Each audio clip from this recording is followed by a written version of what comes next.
जय माता दी मित्रों, हमारे YouTube चैनल में आपका हार्दिक स्वागत है।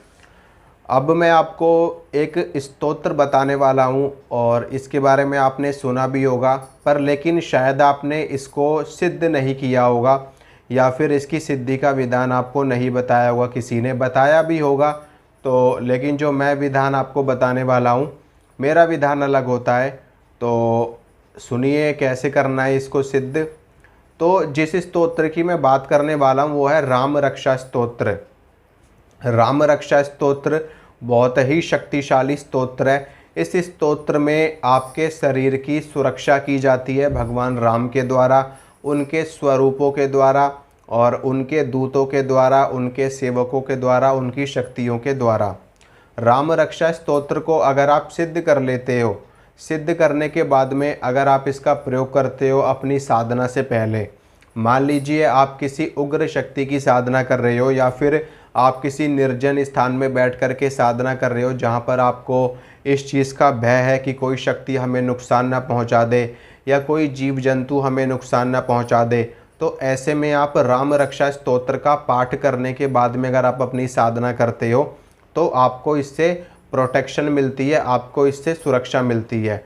देखिए, जितने भी ये जो सुरक्षा के स्तोत्र होते हैं, जो हमारे जैसे कि माँ दुर्गा का दुर्गा सप्तशती में अथ देव्या कवचम, यानी कि जो देवी कवच है, बहुत शक्तिशाली कवच है अपने आप में, उसके बारे में भी मैंने आपको बताया है। देवी का कवच है, भगवान शिव का कवच आता है, हनुमान जी का कवच है। हर देवता का अपना एक कवच होता है, एक सुरक्षा कवच होता है। क्यों होता है हर देवता का कवच, ये भी मैं आपको बता देता हूँ। देखिए, जिसके जो इष्ट देव होते हैं, जैसे कि मान लीजिए आपके इष्ट देव माँ आदिशक्ति भगवती दुर्गा हैं या उनका कोई भी स्वरूप है, तो उनसे संबंधित कवच का पाठ आपको करना चाहिए। ठीक है, अगर आप मान लीजिए अगर आपकी इष्ट देवी हैं, अगर आपकी इष्ट देवी हैं और आप भगवान शिव के कवच का पाठ करोगे तो उसमें वो बात नहीं आएगी।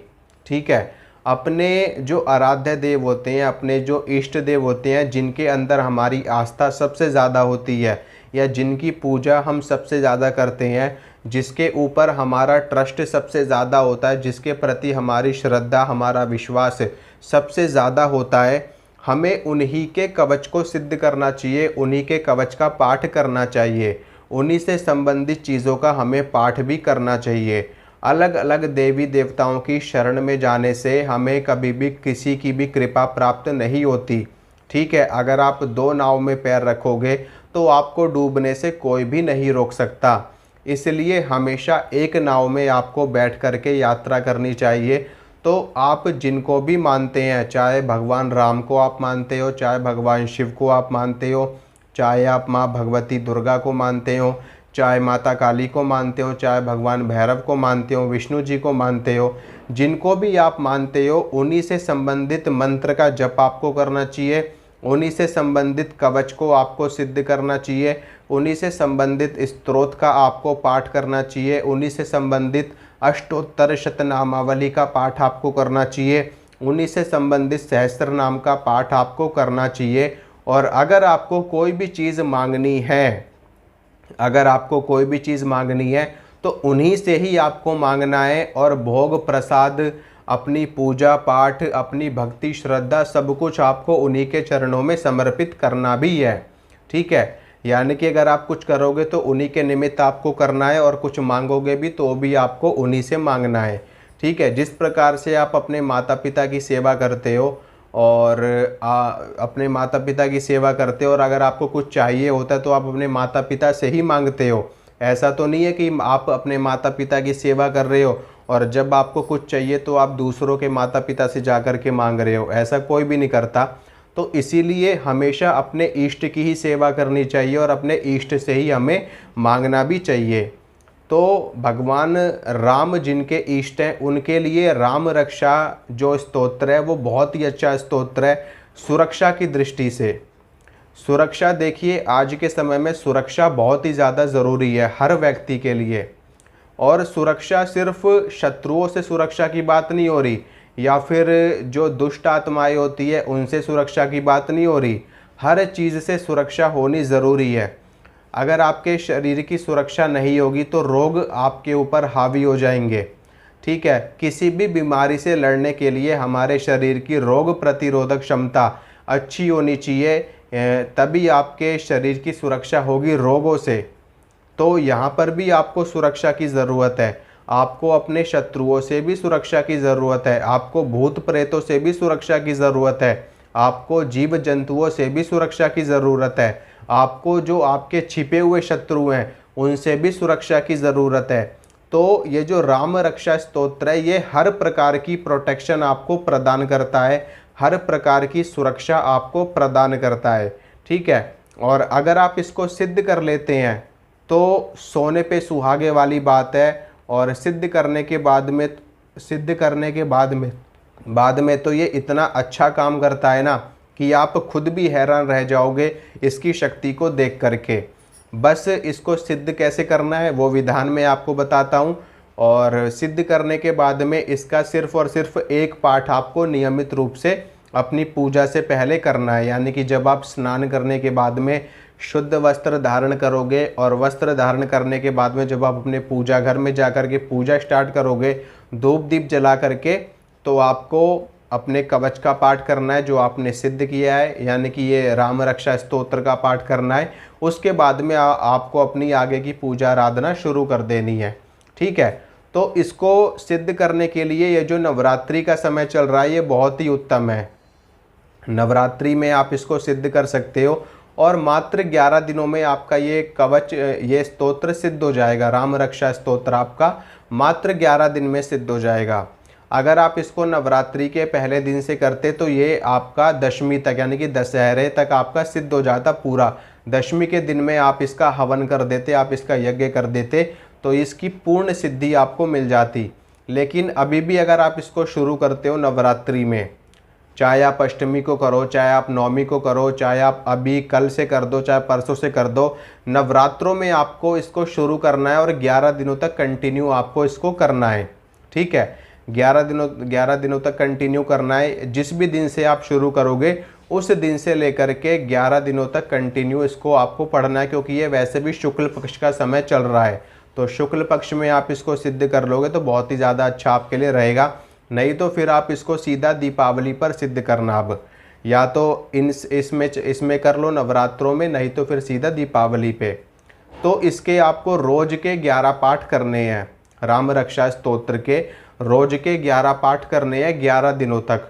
आपका ये सिद्ध हो जाएगा और आपको लास्ट में 11 पाठ से हवन भी इसका कर देना है। ठीक है, 11 दिनों तक 11 पाठ इसके करने हैं राम रक्षा स्तोत्र के, और 11 पाठ से ही इसका हवन करना है आपको 11वें दिन ही। ठीक है, और आपका ये जो राम रक्षा स्तोत्र है सिद्ध हो जाएगा। उसके बाद में आप इसका प्रयोग कर सकते हो। डेली का एक पाठ आप इसका नियमित रूप से करना, आपको हर तरफ से सुरक्षा प्राप्त होगी।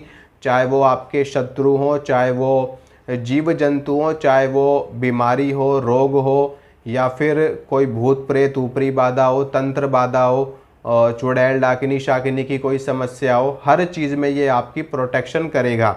और अगर आप एक साधक हैं तो आप इसको सिद्ध कर लेंगे। सिद्ध करने के बाद में जब भी आप अपनी साधना पे बैठेंगे तो राम रक्षा स्तोत्र का पाठ करेंगे।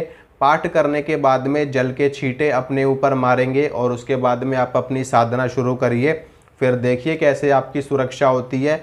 बड़ी से बड़ी शक्ति भी आपको नुकसान नहीं पहुंचा सकती। भगवान राम जो कि स्वयं विष्णु जी के अंश हैं, विष्णु जी के अवतार हैं, इससे शक्तिशाली इस ब्रह्मांड में कौन हो सकता है भला। तो जहाँ पर भगवान राम खड़े हो गए, जहाँ पर राम जी खड़े हो गए, वहाँ पर तो हनुमान जी भी आ जाते हैं, वहाँ भगवान शिव भी आ जाते हैं, क्योंकि भगवान शिव तो खुद राम नाम का जप करते हैं। ठीक है, भगवान राम शिव जी के इष्ट हैं। ठीक है, और भगवान शिव जी भगवान श्री राम जी के इष्ट हैं। तो ये दोनों एक दूसरे के इष्ट हैं और आप खुद ही अंदाज़ा लगा सकते हैं कि जब आपको ये स्तोत्र सिद्ध हो जाएगा, भगवान राम की सुरक्षा आपको प्राप्त हो जाएगी, तो फिर इस ब्रह्मांड में आपका कौन क्या बिगाड़ सकता है।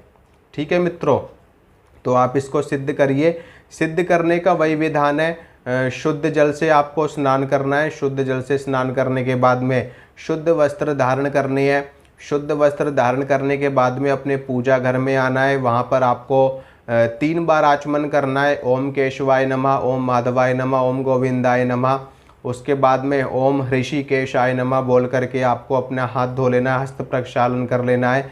या फिर आप जो पवित्रीकरण का श्लोक है वो भी आप पढ़ सकते हो। ओम अपवित्रः पवित्रो वा सर्वावस्थां गतोऽपि वा यः स्मरेत पुंडरीकाक्षं सा बाह्यभ्यन्तरः शुचिः अतिनील घनश्यामं नलिनायत लोचनं स्मरामि पुंडरीकाक्षं तेन स्नातो भवाम्यहम्।